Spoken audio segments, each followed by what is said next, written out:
How to make Facebook page. Want to promote your brand or community? Here's how to create a Facebook page. So first log into Facebook using your personal account and then go ahead and scroll down at the left side of your screen and you should find pages. So click on this and that would take you here. So into this section, you should find all of the pages you currently manage and have.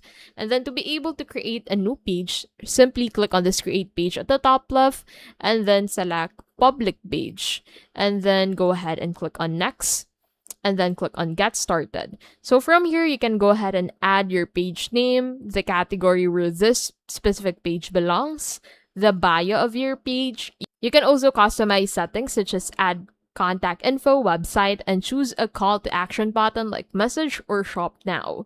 Publish your page and invite friends to like and follow. Post content, share update photos or videos regularly to engage your audience. And that is how to make Facebook page.